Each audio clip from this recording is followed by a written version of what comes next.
कुदरत के अनुपम सौंदर्य के साक्षी हैं हम सब। तरह तरह के पेड़ पौधे, रंग बिरंगे फूल और पशु पक्षियों को देखकर हमारा मन प्रफुल्लित हो जाता है। इन्हीं जंगलात की लकड़ी से बनी बांसुरी और कलम। बांसुरी से जागा भक्ति भाव और कलम से जागे मनोभाव। मनोभाव यानी लिखित साहित्य, जिसे पढ़कर हम आनंदित होते हैं। दुनिया में कुछ ही ऐसे महानुभाव होते हैं जो मन में उठे वैचारिक तूफान को शब्दों में ढालकर ऐसा साहित्य रच देते हैं जो मिसाल बनकर सभी को बार बार पढ़ने के लिए प्रेरित करते हैं। ऐसे शब्दों के संयोजक को हम कहते हैं कलमकार।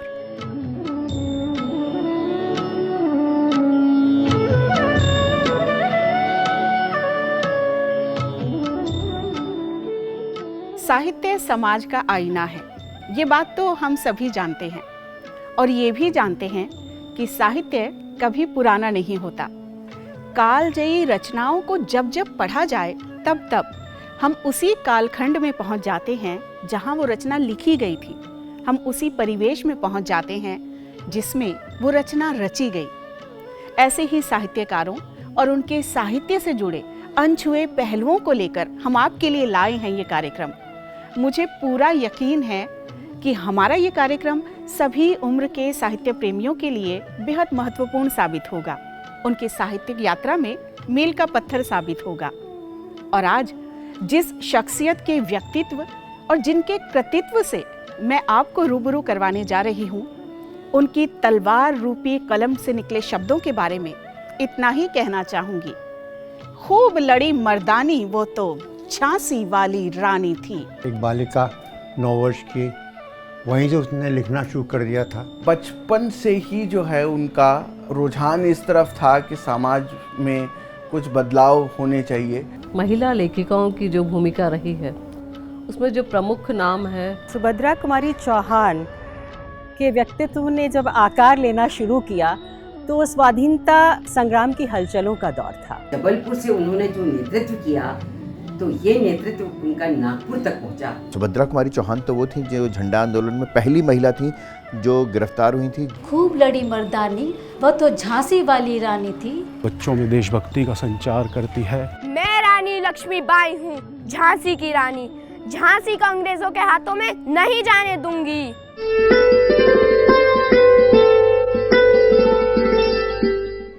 लक्ष्मी थी या दुर्गा थी वह स्वयं वीरता की अवतार। देख मराठे पुलकित होते उसकी तलवारों के वार। नकली चुदू की रचना और खेलना खूब शिकार। सैन्य घेरना दुर्ग तोड़ना ये थे उसके प्रिय खिलवाड़। महाराष्ट्र कुल देवी उसकी भी आराध्य भवानी थी। बुंदेले हर बोलो के मुँह हमने सुनी कहानी थी। खूब लड़ी मर्दानी वो तो झांसी वाली रानी थी। खूब लड़ी मर्दानी वो तो झांसी वाली रानी थी। बुंदेले हर बोलो के मुँह हमने सुनी कहानी थी। हमने सुनी कहानी थी। हमने सुनी कहानी थी।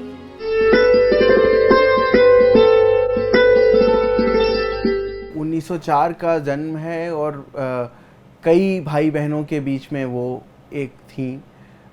ज़मींदाराना परिवार था और उत्तर प्रदेश में निहालपुर ज़िले से उनका ताल्लुक़ है।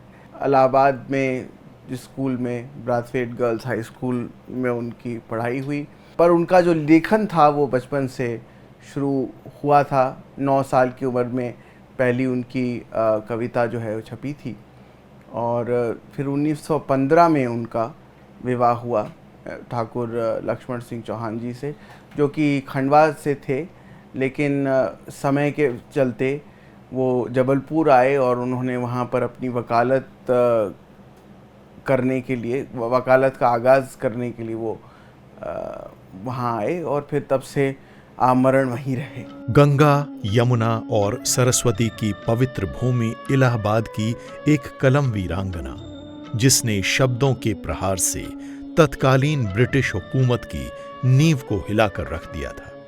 ये वक्त था जब सारा मुल्क अंग्रेजों के जुल्म और सितम से त्रस्त था। अकाल, भूखमरी, बेरोजगारी, हुकूमत की मनमानी और बेगुनाहों की सरेआम हत्या से हाहाकार मचा हुआ था। ऐसे में भला कोमल बाल मन कैसे शांत रह पाता। मन था, माहौल था, कलम थी और था कागज, साथ माता पिता का। फिर कागज पर उभरे वो शब्द जो आज भी बच्चों में देशभक्ति का जज्बा भर देते हैं। इन शब्दों की रचनाकार हैं सुभद्रा कुमारी चौहान। सिंहासन हिल उठे, राजवंशों ने भुगती तानी थी, बूढ़े भारत में भी आई फिर से नई जवानी थी। घूमी हुई आजादी की कीमत सबने पहचानी थी, दूर तिरंगी को करने की सबने मन में ठानी थी, सबने मन में ठानी थी। क्या कविता है, क्या ओज है इनके अंदर। उसको पढ़ो तो पूरे शरीर के अंदर आज भी जो है वो झुंझुनाहट से होने लग जाती है, जिस ढंग से उन्होंने उस कविता को लिखा। और वो भारतीय स्वतंत्रता संग्राम का वो कविता जो थी वो अंग बन गई। सिंहासन हिल उठे, राजवंशों ने भ्रुकुटी तानी थी, बूढ़े भारत में फिर से आई नई जवानी थी। गुमी हुई आजादी की कीमत सबने पहचानी थी, दूर फिरंगी को करने की सबने मन में ठानी थी। चमक उठी सन 57 में वह तलवार पुरानी थी, बुंदेले हर बोलो के मुंह हमने सुनी कहानी थी। खूब लड़ी मर्दानी वो तो, खूब लड़ी मर्दानी वो तो, झांसी वाली रानी थी, हाँ झांसी वाली रानी थी। कागज़ या कलम जो उस वक़्त होता था वो इतने आसानी से मिलते नहीं थे जेल में, तो इसलिए उन्होंने कई चीज़ें जो हैं अपने सेल की या अपने जेल की दीवारों पर लिखी और फिर बाद में जो है उसे याददाश्त से वापस कागज़ पे उतारा। मैं एक वाक़या और बताऊं आपको कि जो कविता है जिसकी वजह से हम सारी दुनिया उन्हें जानती है, यानी कि झांसी की रानी की जो कविता है, बुंदेले हर बोलों के मुंह हमने सुनी कहानी थी, खूब लड़ी मर्दानी वह तो झांसी वाली रानी थी। ये जो कविता लिखी गई तो इसको बगावत अंगेज़ का करार दे कर के जला दिया गया था, और ये जो कविता आज हमारे सामने है ये उनकी याददाश्त से वापस उन्होंने कागज़ पर उतार के अपने घर में महफूज रखी थी, इसीलिए आज हमारे साथ है। इलाहाबाद में वो थी एक बालिका 9 वर्ष की, वहीं से उसने लिखना शुरू कर दिया था कि जिस कालखंड में वो आई वो कालखंड वो है जबकि महात्मा गांधी भारत में आ चुके थे। 7 या 8 बरस की उनकी उम्र रही होगी और उनकी माताजी से मुलाकात करने एक औरत जो हैं वो आती हैं, और ऐसा लिखा गया है कि वो कहना चाहिए कि नीची जात की वो औरत थी, और उनकी माताजी ने उनसे कहा कि तुम चबूतरे के उस तरफ रहो, मैं चबूतरे पे हूँ, हमारी बातचीत होगी, बैठेंगे, सब कुछ होगा, लेकिन इस पार तुमने नहीं आना है। अपनी माँ से उन्होंने सवाल किया कि ये आपने फ़र्क क्यों किया अपने बीच में और उनके बीच में, वो भी तो हमारे घर आती जाती रहती हैं, और लेकिन आप उन्हें कभी अंदर क्यों नहीं लेके आती हैं, वो भी तो इंसान है, आप भी इंसान हो, मैं भी इंसान हूँ, हमारे बीच में फ़र्क क्यों है। मैं अछूत हूँ, मंदिर में आने का मुझको अधिकार नहीं है, किंतु देवता ये न समझना तुम पर मेरा प्यार नहीं है। 16 अगस्त 1904 दिन था नागपंचमी पर्व का। इलाहाबाद के नज़दीक निहालपुर नाम के गांव में जमींदार रामनाथ सिंह जी के परिवार में एक कन्या का जन्म हुआ।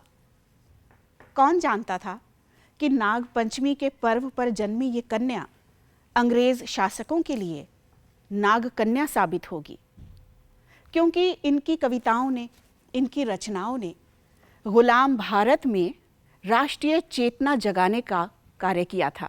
बाल्यावस्था से ही सुभद्रा खिलौनों से खेलने की बजाय शब्दों से खेलने लगी थी। कविताएं लिखने लगी, कहानियां लिखने लगी, और लिखती भी तो ऐसा कि जो भी पढ़ता वो प्रभावित हो जाता। वो दौर था गुलामी का दौर। देश में कोई भी सुख चैन से नहीं था। भूखमरी, प्रताड़ना, अत्याचार सहन करती हुई हिंदुस्तानी अवाम अंग्रेज शासकों से निजात पाने की पूरी कोशिश कर रही थी। और ऐसे भयावह दौर में सुभद्रा की रचनाओं ने गुलाम भारत के हर घर में देश प्रेम और राष्ट्रीय चेतना जगाने में महत्वपूर्ण भूमिका निभाई।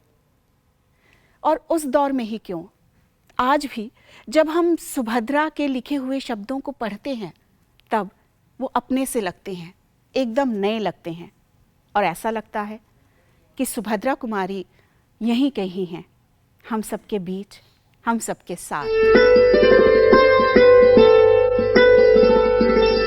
एक बार क्या हुआ, मैं भी बहुत शैतान थी, तो मैं पेड़ के नीचे, हम लड़कियां जो है किसी क्लास के बीच में जो है टीचर नहीं आई थी, वहाँ पहुँच करके मस्ती कर रहे थे।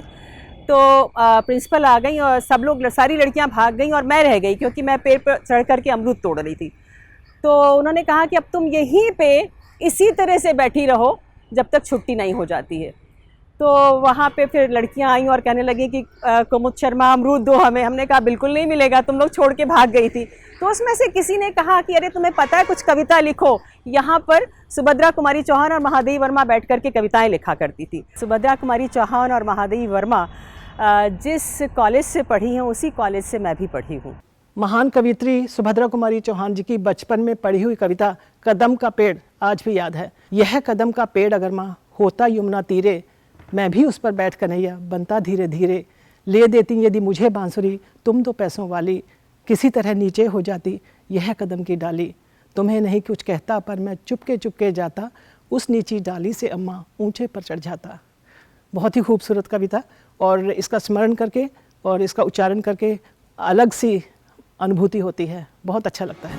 ऐसे रूढ़िवादी समाज में कलम चलाना और अपने शब्दों के माध्यम से दूसरों को प्रभावित करना एक मध्यम वर्गीय परिवार की लड़की के लिए आसान नहीं था। एक तरफ सामाजिक व्यवस्थाएं और दूसरी तरफ भयावह माहौल। ऐसी विषम परिस्थितियों में हिंदी की कवयित्री और लेखिका ने झांसी की रानी का गौरव और गरिमा को पुनः स्थापित कर सत्ता के गलियारों में हलचल पैदा कर दी थी। जंग आजादी की बागडोर महात्मा गांधी जी के हाथों में आ गई थी। उनके अल्फाज सभी के लिए प्रेरणा बन गए थे। सुभद्रा कुमारी चौहान, मुझे लगता है कि मुख्य तौर से वो गांधी जी से प्रभावित है। गांधी जी के सिद्धांतों का सुभद्रा कुमारी चौहान पर इतना प्रभाव था कि उन्होंने नारी श्रृंगार की सभी वस्तुओं का त्याग कर दिया था। गांधी ने आवाज लगाई, जन सैलाब उमड़ आए, मेहंदी लाली काजल छोड़, साथ खड़ी थी ललनाएं। असहयोग आंदोलन में सुभद्रा कुमारी चौहान ने पूरे तन मन से, कहना चाहिए, गांधी जी का साथ दिया।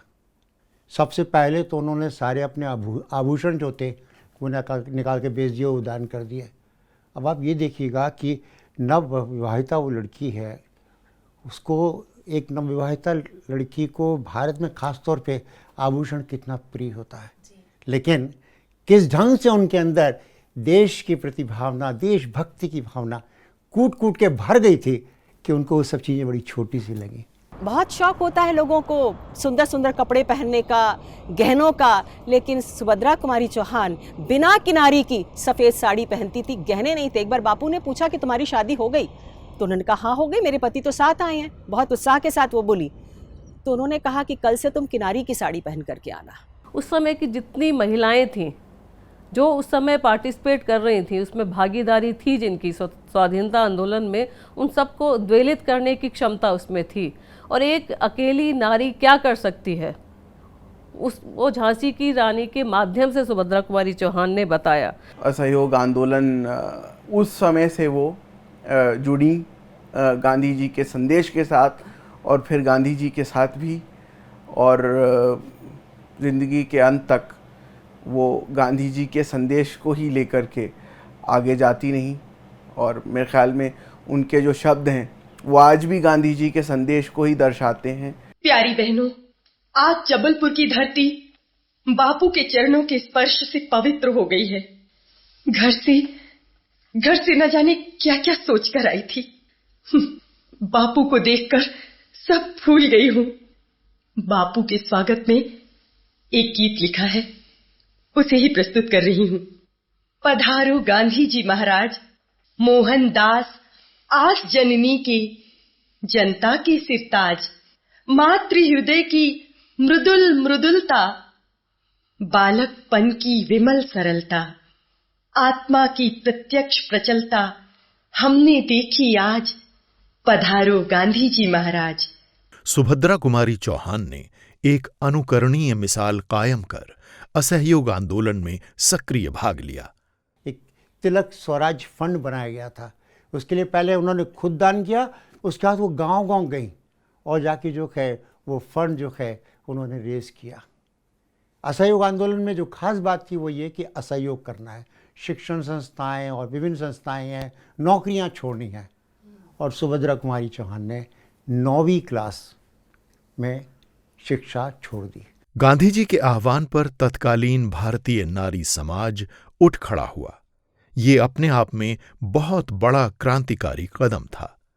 महिलाओं को और शक्तिशाली बनाने में सुभद्रा जी ने घर घर, गांव-गांव और शहर दर शहर अलख जगाई। उनका जो योगदान था वह कविता के साथ साथ कहानियों में भी था।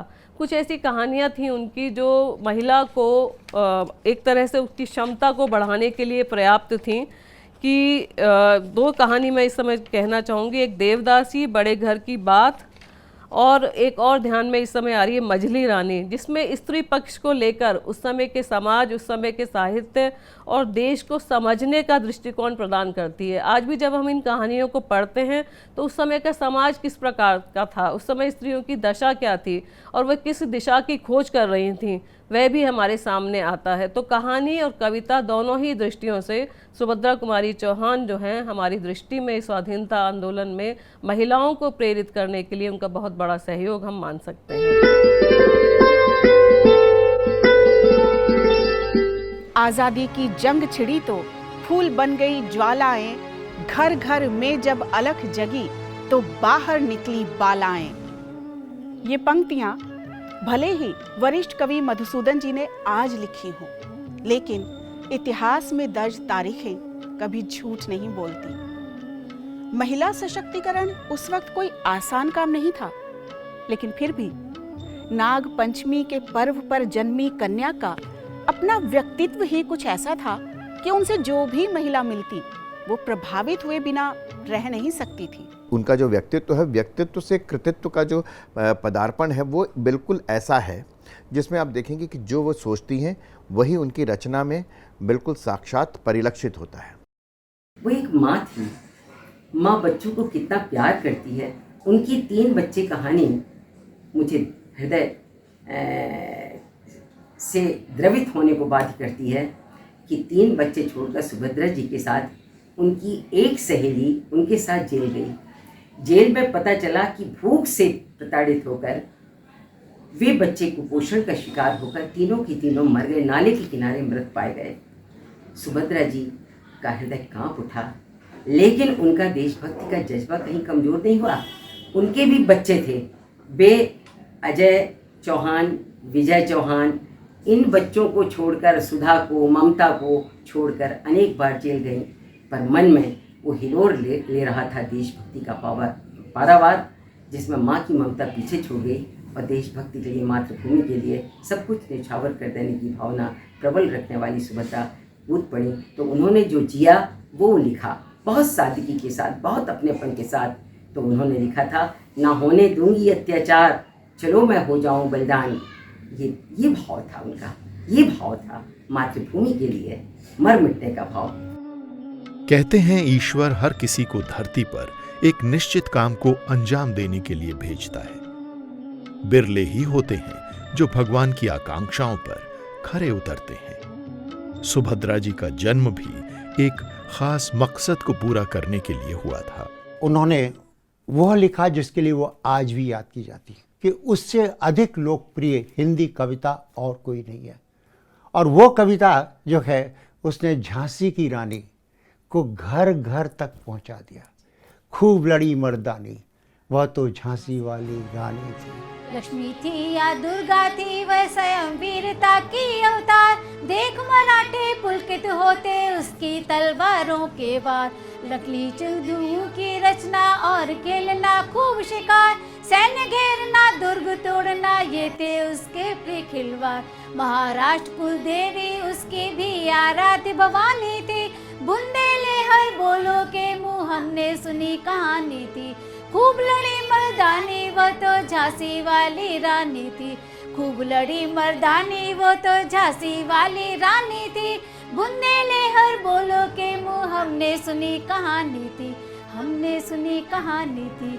हमने सुनी कहानी थी। इसमें आप देखिए सुभद्रा कुमारी चौहान ने उस बात पर बल दिया है, बुंदेले हर बोलों के मुँह, जो जन जन में प्रचलित कहानी थी उस कहानी को लिया है।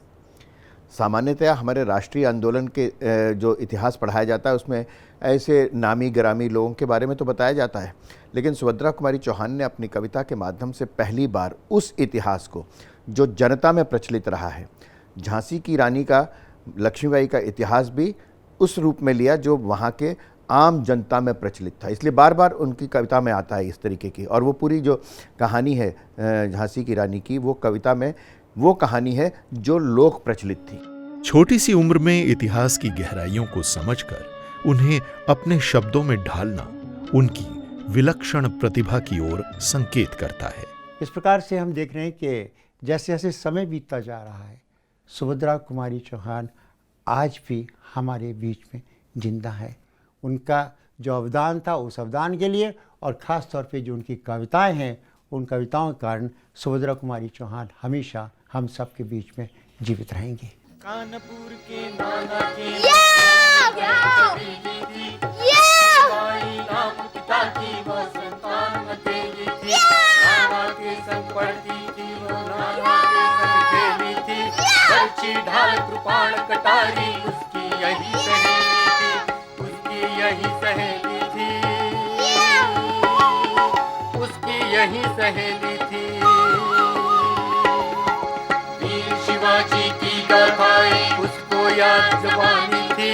बुंदेले हर बोलो के मुँह हमने सुनी कहानी थी। वीर शिवाजी की गाथाएं उसको याद जवानी थी। झांसी वाली रानी थी। झांसी वाली रानी थी। झांसी वाली रानी थी। झांसी वाली रानी थी। झांसी वाली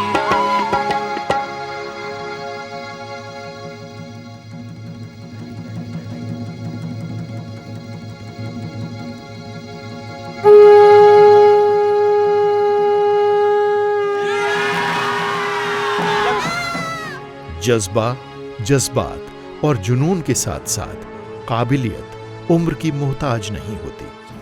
ये साबित करता है जबलपुर का झंडा सत्याग्रह। अब तो ये सत्याग्रह राष्ट्रव्यापी हो जाएगा। राष्ट्रीय झंडे का अपमान राष्ट्र का अपमान है। नहीं रुकेगा अब ये सत्याग्रह, नहीं रुकेगा। आजादी के जुनून में सराबोर हर हिंदुस्तानी अंग्रेजों के खिलाफ हर रोज एक नई चुनौती पेश करने में लगे हुए थे। इसी की एक मिसाल है जबलपुर में पहली बार हुआ झंडा सत्याग्रह, जो बाद में पूरे देश में फैल गया। जबलपुर में झंडा सत्याग्रह किया गया था। नगर पालिका का जो टाउन हॉल है उसमें झंडा लगाया गया था पहली बार, और ये झंडा लगाया गया, इसकी गूंज जो थी वो इंग्लैंड तक पहुंची कि किस प्रकार से तिरंगा जो है वो सरकारी भवनों में लगाया जा सकता है। और फिर बाद में जब लगाने की कोशिश की तो वो लगाने नहीं दिया गया। तो इसको लेके कि झंडा फहराना हमारा अधिकार है, झंडा सत्याग्रह शुरू हुआ। इसमें सुभद्रा जी गिरफ्तार भी हुई थी। सन 1919 खंडवा के ठाकुर लक्ष्मण सिंह चौहान के साथ सुभद्रा जी का विवाह बहुत ही कम उम्र में हो गया था और सुभद्रा कुमारी बन गई सुभद्रा कुमारी चौहान। अपने माता पिता से उन्हें जो संस्कार मिले, उन्होंने ससुराल में भी उन संस्कारों का पालन किया। रूढ़िवादी विचारों का विरोध करना, लेकिन साथ ही हालात के अनुसार अपने आप को ढाल लेना सुभद्रा जी को बखूबी आता था। यहाँ मैं आपको एक ऐसी बात बताने जा रही हूँ जो अगर किसी और लड़की के जीवन में हो जाती तो हंगामा खड़ा होते देर नहीं लगती। सुभद्रा जी को विवाह से पहले ही ये पता चल गया था कि उनके होने वाले पति एक क्रांतिकारी हैं और उनका वैवाहिक जीवन कभी भी आम लड़कियों की तरह नहीं होगा। लेकिन फिर भी सुभद्रा जी ने हंसते मुस्कुराते ये चुनौती स्वीकार की। गलियां हैं प्रीतम से सूनी, जगमग दीप जला रखा है, बेलगाम तबस्सुम को होठों में दबा रखा है। उमड़ घुमड़ कर काली बदली एक दिन ऐसे बरसेगी, मेरी आंखों से मिलने को उनकी आंखें तरसेंगी। जब उनकी शादी हुई तो शादी के समय उनको ये पता लग गया था कि जिनसे उनकी शादी हो रही है स्वतंत्रता सेनानी है वो, और उनका नाम है ठाकुर लक्ष्मण सिंह। तो उन्होंने भी उनको बता दिया था कि जो कुछ पति से उनकी अपेक्षा है शायद वो पूरी नहीं हो सके, और वो जान गई थी कि मेरा जीवन कैसा होने वाला है। उन्होंने गांठ बांध लिया और उन्होंने अपने जीवन का एक सूत्र बनाया। उन्होंने कहा कि विश्वास, प्रेम और साहस ये जीवन साथी हैं मेरे, और ये 3 सूत्र उन्होंने आजीवन अपने से बांध करके रखे। विश्वास, आत्मविश्वास, प्रेम। प्रेम को उन्होंने एक बहुत व्यापक संदर्भ दिया, व्यक्तिगत प्रेम से बढ़ते हुए राष्ट्र प्रेम तक उसको ले गई। और साहस, साहस की तो वो अद्भुत मिसाल थी। तो इस तरह से उनके जीवन ने आकार लिया। और जब ठाकुर लक्ष्मण सिंह से उनकी शादी हो गई तो उन्होंने स्वाधीनता संग्राम की डगर पर आने वाली सारी चुनौतियों को स्वीकार किया और स्वाधीनता आंदोलन में सक्रिय भाग लेना शुरू किया। उसमें कई बार वो गिरफ्तार भी हुई। तो सार्वजनिक जीवन में, अपने व्यक्तिगत जीवन में तालमेल बैठाते हुए उन्होंने जिस तरह का जीवन जिया है वो सबके लिए आदर्श है। ठाकुर लक्ष्मण सिंह चौहान जी की माता जी से मिलने जब वो खंडवा ज़िले में जब दाखिल हुए तो उनकी माँ ने ऐतराज़ किया कि ये घूंघट नहीं इन्होंने पहन रखा है। तो लक्ष्मण सिंह जी ने अपनी माँ से अर्ज़ किया कि मैं घूंघट पहनने के लिए इनसे नहीं कहूँगा, क्योंकि मैं उस प्रथा में विश्वास नहीं रखता हूँ। तो उन्होंने कहा कि आप यहाँ से जाएं, क्योंकि समाज में हमारी बेइज्जती होगी कि हमारी बहू जो है घूंघट नहीं लेती है। तो उसके बाद वो खंडवा वापस कभी गए नहीं उनको लेकर के, कि नहीं मैं घूंघट लेने के लिए उनसे कहूँगा ही नहीं। मायके से ससुराल जबलपुर आने पर परंपरागत तरीके से स्वागत न होने पर भी सुभद्रा जी जरा भी विचलित नहीं हुई और फूलों की माला का तकिया बनाकर जेल में हंसते हुए सो गईं। हार गले के सख्त फर्श पर कोमल तकिया बन जाएं, हथकड़ियों के कंगन कोमल कलाइयों में खनकाएं।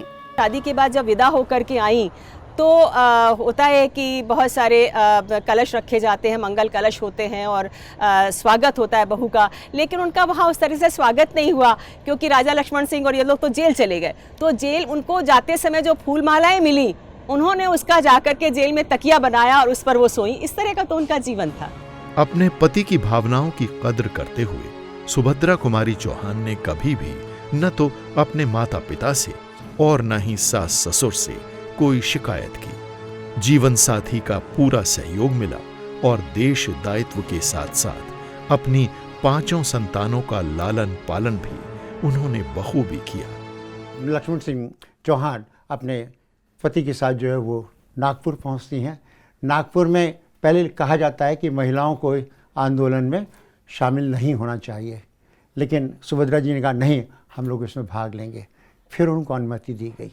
उसमें जो उनकी भूमिका थी उसमें हम देखते हैं कि चक्रवर्ती राजगोपालाचार्य उन्होंने कहा था कि सुभद्रा जी की जो भूमिका है वो तो भारत के प्रत्येक घर में सुनाई जाएगी और सराही जाएगी। तो हम ये भी देखते हैं कि पहली महिला सत्याग्रही हैं सुभद्रा कुमारी चौहान, जो कि गिरफ्तार हुई। जंगे आज़ादी का जुनून पारिवारिक दायित्वों के आड़े कभी नहीं आया। पत्नी धर्म, ससुराल की मर्यादा और बच्चों का लालन पालन इनके मकसद को डिगा नहीं पाए। महिला होने पर भी सभी जिम्मेदारियों को बखूबी निभाते हुए लेखन जारी रखा। समाज की नारियों को संबल प्रदान करना और अपनी कहानियों के माध्यम से देशभक्ति की चेतना जागृत करना सुभद्रा कुमारी चौहान का अंतहीन मकसद बन गया। उन्हें अपने पड़ोसियों का भरपूर सहयोग मिला, क्योंकि वो जानते थे कि सुभद्रा जी किस मिशन में जुटी हुई हैं, जो जिस योग्य था अपना सहयोग दे रहा था। वो जब जेल जाती थी तो उस समय अपने बच्चों को अपने पारिवारिक मित्र के यहाँ छोड़ करके जाती थी, और वो दौर स्वाधीनता आंदोलन का दौर था। पूरा देश एकजुट था और ऐसे समय में लोग आगे बढ़ कर के मदद भी करते थे, और सुभद्रा कुमारी चौहान के बच्चों को कोई ना रखना चाहे तो ऐसा हो नहीं सकता। ये भी जानकारी मिलती है कि छोटे बच्चे को वो अपने साथ लेकर गई थी जेल में। तो उनके 5 बच्चे थे, और जिनमें से आज हमारे साथ एक ही हैं। लेकिन जो बताया गया वो ये था कि आसपास के कुछ लोग थे जो कि बच्चों पर नज़र रखते थे, सुबह शाम आकर के उन्हें देख जाते थे। उसी के चलते उनकी परवरिश होती गई, क्योंकि ये लोग जेल से अंदर बाहर इनका चलता ही रहता था। लेकिन बड़ी बेटी जो थी सुधा जी, वो क्योंकि कुछ बड़ी ही थी, तो उन्होंने बहुत दायित्व संभाला अपने छोटे भाई बहनों का, और जो ताउम्र रहा।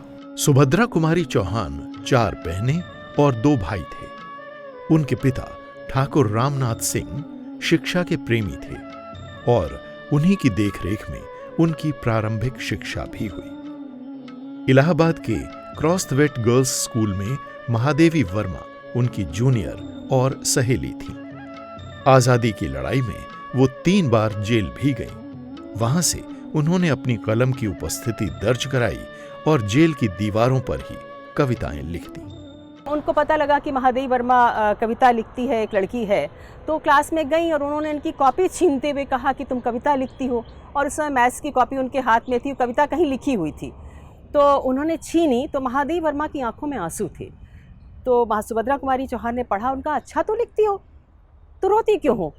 तो उन्होंने कहा तुमने सबको क्यों बताया, क्योंकि उन्होंने ऐलान कर दिया कि ये लड़की कविता लिखती है। तो वो एक दौर था कि जिस समय कविता करना लड़कियों का खास तौर पे बहुत बुरा समझा जाता था, तो वो उससे निकल करके दोनों आई थी। अपने 44 साल के अल्प जीवन काल में 36 साल गुलाम भारत में राष्ट्रीय चेतना की एक सजग कवयित्री के रूप में स्वाधीनता संग्राम के दौरान अनेक बार जेल यातनाएं सहने वाली सुभद्रा कुमारी चौहान पहली शिक्षित भारतीय महिला थीं, जिन्होंने कलम की पैनी धार के माध्यम से भारतीय नारी समाज को एकजुट किया। सुभद्रा कुमारी चौहान ने अपनी कहानियों के माध्यम से तत्कालीन समाज और संस्कृति का वास्ता देकर हिंदुस्तान की जंग आजादी की अलख जगाई। उन्होंने बहुत अच्छी कहानियाँ लिखी, राष्ट्रीय चेतना की भी कहानियाँ हैं, लेकिन जो सामाजिक कुरीतियाँ हैं, जैसे अंतर्जातीय विवाह है और तमाम सामंती जो मूल्य हैं, उनको लेकर के भी उन्होंने कहानियाँ लिखी। और वो जो कहानियाँ हैं, ख़ास तौर पर स्त्री की दृष्टि से अगर आप उनको देखें, तो उनकी कहानियाँ एक तरह से ये कहती हुई आपको लगती हैं कि जो स्त्री है उसको भी फलने फूलने और विकसित होने का अवसर दो। स्त्रीत्व में मातृत्व और पत्नीत्व को जीते हुए किस तरह से आप राष्ट्रीय सरोकारों से जुड़ सकते हैं, ये सुभद्रा कुमारी चौहान ने हमें सिखाया है। नारी जाति में जागृति लाना, उनकी दुर्दशा सुधारना, दहेज प्रथा का विरोध और उस वक्त समाज में फैली गलत धारणाओं के खिलाफ उन्होंने बिगुल बजाया। साथ में उनका समाज सुधार। जब स्वतंत्रता संग्राम धीरे पड़ रहा है, उसमें कोई काम नहीं है, तो फिर जो गांधी जी का रचनात्मक कार्य है उस पर वो लगेंगी। वो छुआछूत मिटाने की कोशिश करेंगी, महिलाओं की दशा सुधारने, उनको घर से बाहर निकालने। गांधी जी का ये आह्वान था कि महिलाओं को जो है वो अपने चूल्हा चौका छोड़कर बाहर आना चाहिए, और सुभद्रा जी जो हैं इस काम में पूरी तरह से लगी हुई हैं। उन्होंने सामाजिक कुरीतियों का विरोध ही नहीं किया, बल्कि अपने जीवन में भी उतारा। वो एक ऐसा दौर था जब सामाजिक मान्यताओं में अंतरजातीय विवाह का कोई स्थान नहीं था। ये बात बहुत कम लोग जानते थे कि सुभद्रा कुमारी चौहान कलम के सिपाही मुंशी प्रेमचंद की समधन थी। उस समय प्रेमचंद तो कायस्थ थे और ये ठाकुर थी, तो एक ठाकुर परिवार का कायस्थ परिवार में जाकर के अंतर्जातीय विवाह करना बहुत बड़ी बात थी। तो एक तरह से वो प्रगतिशील सोच की महिला थी। और उन्होंने एक बात और की, जब उनकी लड़की की शादी होने लगी और कन्यादान का समय आया तो पंडित ने कहा आप कन्यादान कीजिए। तो उठ खड़ी हुई, उन्होंने कहा कि मैं कन्यादान नहीं करूँगी, क्या मेरी लड़की कल से मेरी नहीं होगी। अब आप ये अंदाज़ा लगा सकते हैं कि वो समय, इस समय किसी माँ का इस तरह से उठ खड़ा होना कितना क्रांतिकारी कदम था।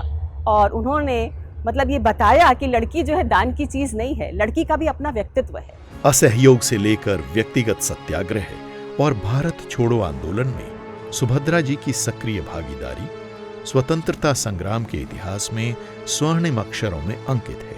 1941 में व्यक्तिगत सत्याग्रह हुआ, उसमें उन्होंने भाग लिया।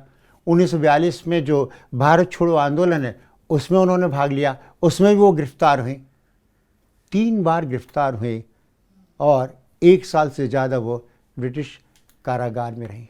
बाद में वो विधानसभा की सदस्य भी बनी। तो एक राजनेता के रूप में, एक राजनीतिक के रूप में, एक स्वतंत्रता सेनानी के रूप में उनकी बहुत बड़ी भूमिका रही। इस असहयोग आंदोलन में हम देखते हैं कि सुभद्रा जी अपना पूरा योगदान करती हैं। वे नागपुर भी जाती हैं। नागपुर कॉन्फ्रेंस जो थी कांग्रेस की, वो बहुत महत्वपूर्ण है। गांधी जी के नेतृत्व में ये जो नागपुर में जो सेशन हुआ था कांग्रेस का, उसमें कांग्रेस जो है वो एक मास पार्टी बनी थी, उसमें सुभद्रा जी पूरी तरह से थी। सुभद्रा कुमारी चौहान का व्यक्तित्व एक लेखिका, कवयित्री, स्वतंत्रता सेनानी, सामाजिक कार्यकर्ता और राजनेता के रूप में हमारे सामने आता है। उनकी जो काव्य यात्रा है वो कभी कहीं नहीं थमी। सुभद्रा कुमारी चौहान का पहला कथा संग्रह बिखरे मोती नाम से आया 1932 में। इसमें थी 15 कहानियाँ। उसके बाद आया उनका दूसरा कथा संग्रह 1934 में उन्मादिनी शीर्षक से। इसमें 9 कहानियाँ थीं। सुभद्रा कुमारी चौहान का तीसरा और अंतिम कथा संग्रह आया सीधे साधे चित्र शीर्षक से। इसमें 14 कहानियाँ थीं। सुभद्रा कुमारी चौहान ने कुल 46 कथाएं लिखी। विस्तृत कथा दृष्टि की वजह से सुभद्रा कुमारी चौहान लोकप्रिय कथाकारों में गिनी जाती हैं। साथ ही हिंदी साहित्य जगत में सुप्रतिष्ठित हैं। वातावरण चित्रण प्रधान शैली की वजह से सुभद्रा कुमारी चौहान के जो शब्द थे वो बेहद सहज होते थे, बेहद सरल होते थे और उनमें कविता की सी लय होती थी। इसीलिए उनकी रचनाएं पढ़ते ही दिल में रच बस जाती थी।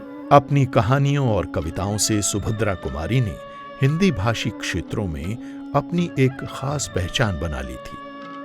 जागरूक आवाम ही नहीं बल्कि साहित्य से जुड़ी अनेक संस्थाओं में भी सुभद्रा कुमारी चौहान की लेखनी पर चर्चाएं होने लगी थीं। आजादी के समर में एक वक्त ऐसा भी आया जब सिर्फ महिलाओं में ही नहीं बल्कि पढ़े लिखे समाज में भी उनकी रचनाओं का बेसब्री से इंतजार होने लगा था।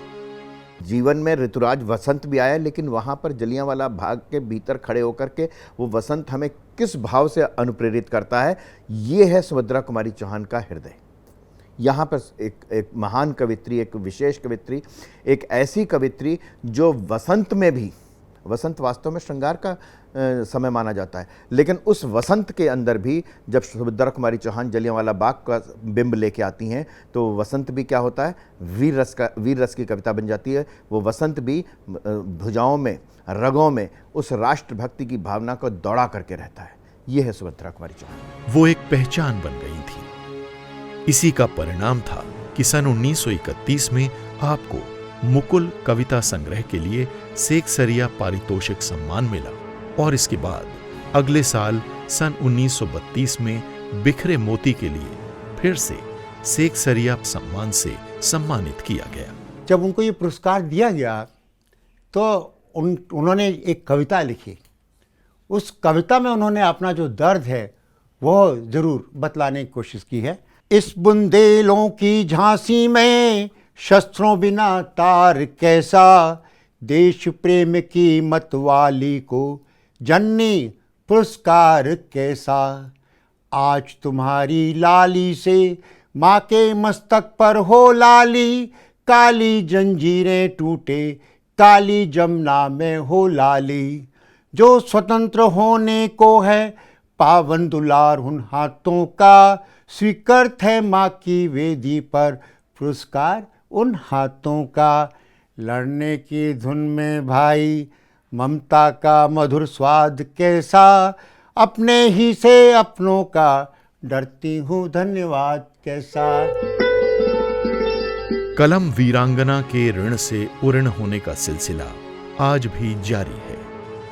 आजादी के बाद विदुषी सुभद्रा के सम्मान में भारतीय डाकतार विभाग ने 6 अगस्त 1976 को 25 पैसे का एक डाक टिकट जारी कर उऋण होने की पहल की, लेकिन शायद उनके योगदान से देश कभी भी ऋण मुक्त नहीं हो सकता।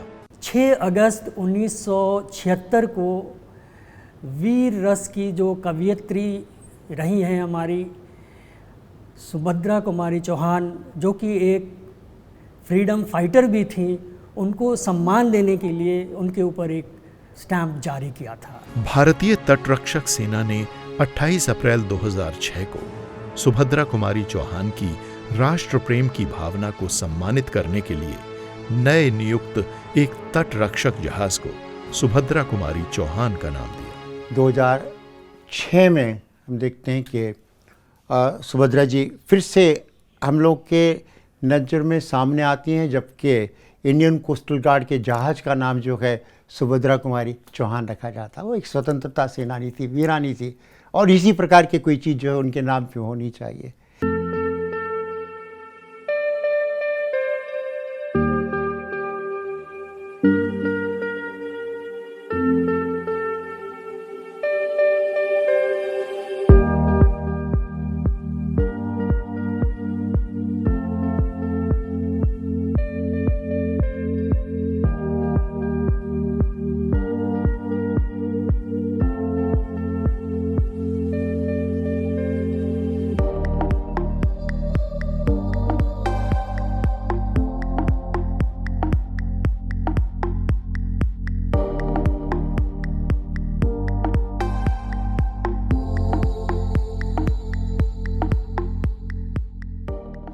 सुभद्रा कुमारी चौहान की जीवन यात्रा का उल्लेख इनकी पुत्री सुधा चौहान ने अपनी पुस्तक मिला तेज से तेज में किया है।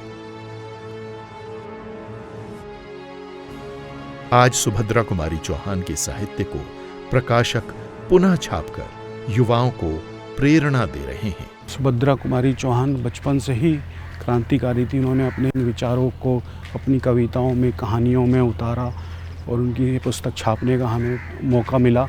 और हम कभी स्कूल कॉलेज वगैरह में जाते हैं तो बच्चों को उनकी कविता झांसी की रानी का पाठ करते हुए देखते हैं। बच्चों में देशभक्ति का संचार करती है।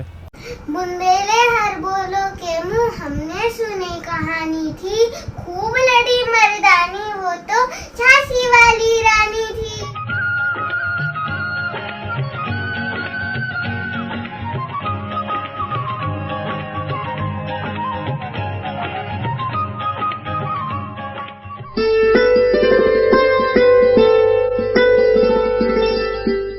पंद्रह फरवरी 1948 को अपने बड़े बेटे के साथ नागपुर की एक सभा बैठक से वापस जबलपुर आते वक्त एक पशु को बचाने में कार दुर्घटना का शिकार हो गई।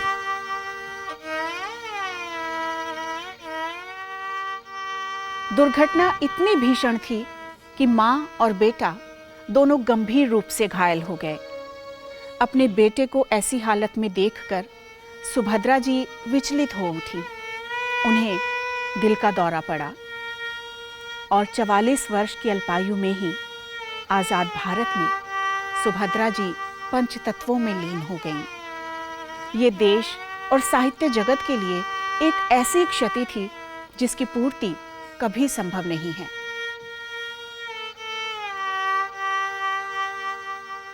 मेरा नया बचपन उसकी कुछ कविताएं मैं दोहराना चाहूँगी। बार बार आती है मुझको मधुर याद बचपन तेरी, गया ले गया तू जीवन की सबसे मस्त खुशी मेरी, चिंता रहित खेलना खाना वह फिरना निर्भय स्वच्छंद, कैसे भूला जा सकता है जीवन का अतुलित आनंद।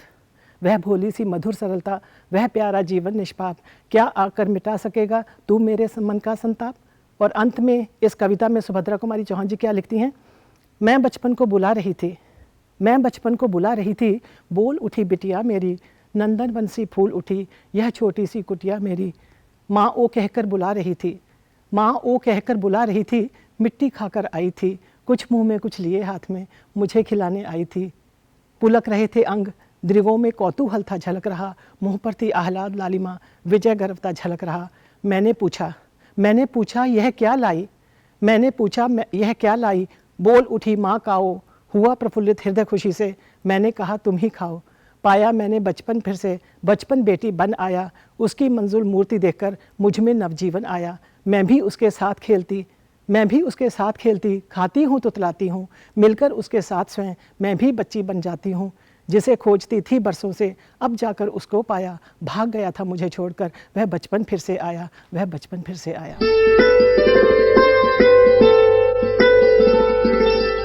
बचपन से ही सुभद्रा कुमारी चौहान की कविताओं में से यह मेरी सबसे प्रिय कविता थी और उसका मुख्य कारण था कि ये कविता मेरे पिता, जिनका वैसे तो नाम अशोक चौहान था, घर में मुन्ना या मुन्ना राजा कहलाते थे।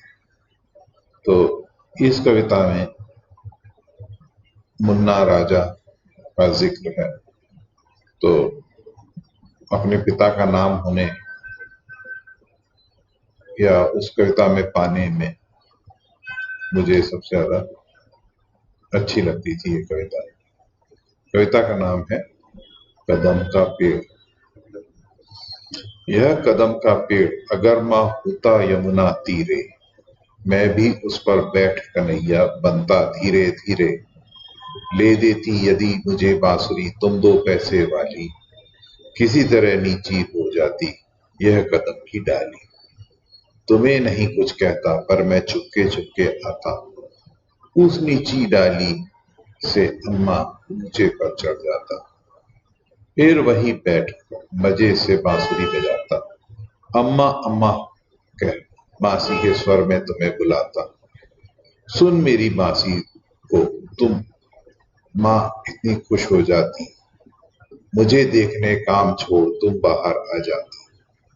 तुमको आता देख बांसुरी रख मैं चुप हो जाता, पत्तों में छिपकर धीरे से फिर बांसुरी बजाता। गुस्सा होकर मुझे डांटती कहती नीचे आजा, पर जब मैं नहीं उतरता हंसकर कहती मुन्ना राजा। नीचे उतरो मेरे भैया तुम्हें मिठाई दूंगी, नए खिलौने माखन मिश्री दूध मलाई दूंगी। मैं हंसकर सबसे ऊपर टहनी पे चढ़ जाता, एक बार माँ का पत्तों में वहीं छिप जाता। बहुत बुलाने पर भी माँ जब नहीं उतर कर आता माँ, तब माँ का हृदय तुम्हारा विकल हो जाता। तुम आंचल फैलाकर अम्मा वहीं पेड़ के नीचे ईश्वर से कुछ विनती करती बैठी आंखें नीचे। तुम्हें ध्यान में लगी देखकर मैं धीरे धीरे आता और तुम्हारे फैले आंचल के नीचे छिप जाता। तुम घबराकर आंख खोलती पर माँ खुश हो जाती जब अपने मुन्ना राजा को गोदी में ही पाती। इसी तरह कुछ खेला करते हम तुम धीरे धीरे, यह कदम का पेड़ अगर माँ होता यमुना तीरे। ये कविता श्रीमती सुभद्रा कुमारी चौहान द्वारा रचित थी। सुभद्रा कुमारी चौहान मेरी दादी थी और मेरे पिता का नाम था अशोक चौहान। मेरे को पापा ने ये भी बताया था कि ये कविता शायद इसलिए लिखी गई थी क्योंकि जब ये स्कूल से लौटते थे तब सामने एक कदम का पेड़ लगा हुआ था घर के आंगन के बाहर, और घर में अंदर आने के बदले वो उस पे चढ़ बैठते थे। और जब माँ देखती थी काफी देर हो गई, स्कूल से बेटा नहीं आया, तो फिर वो बाहर निकल के ढूंढती थी। तो कुछ उस परिस्थिति को उन्होंने कविता में ढाला था। नमस्कार, मैं ईशान चौहान आज आपके सामने एक छोटी कविता के कुछ अंश पेश करता हूँ। वीरों का कैसा हो बसंत, सुभद्रा कुमारी चौहान की लिखी हुई, जो मेरी परदादी थी। आ रही हिमालय से पुकार है उदित गरजता बार बार, आ रही हिमालय से पुकार है उदित गरजता बार बार, प्राची पश्चिम भू नभ अपार, सब पूछ रहे हैं दिग दिगंत, वीरों का कैसा हो वसंत, वीरों का कैसा हो वसंत। फूली सरसों ने दिया रंग, मधु लेकर आ पहुंचा अनंग, फूली सरसों ने दिया रंग, मधु लेकर आ पहुंचा अनंग, वधु वसुधा पुलकित अंग अंग, है वीर देश में किंतु कंत, वीरों का कैसा हो वसंत, वीरों का कैसा हो वसंत। भर रही कोकिला इधर तान, मारू बाजे पर उधर गान, भर रही कोकिला इधर तान, मारू बाजे पर उधर गान, है रंग और रण का विधान, मिलने को आए आदि अंत, वीरों का कैसा हो वसंत, वीरों का कैसा हो वसंत, वीरों का कैसा हो वसंत। खूब लड़ी मर्दानी वो तो झांसी वाली रानी थी। इस कविता ने सुभद्रा कुमारी चौहान को विश्व प्रसिद्ध बना दिया था। हम आज भी बच्चे बच्चे के मुंह से ये कविता सुन सकते हैं। आज़ाद भारत में आज भी सुभद्रा जी की लिखी हुई ये कविता हर उम्र के लोगों में जोश भर देती है। अगर मैं ये कहूँ कि सुभद्रा जी का लिखा हुआ एक एक शब्द प्रासंगिक है, तो ये कहना गलत न होगा। मेरे मन में तो मरने के बाद भी धरती छोड़ने की कल्पना नहीं है। मैं चाहती हूँ मृत्यु के बाद मेरी एक समाधि बने, जिसके चारों ओर नृत्य मेला लगे, बच्चे खेलते रहें, स्त्रियां गाती रहें और कोलाहल होता रहे। मर्दानी खूब लड़ी मर्दानी, वो तो झांसी वाली रानी थी, वो तो झांसी वाली रानी। ओ बुंदेले हर बोलों के हमने सुनी कहानी थी, खूब लड़ी मर्दानी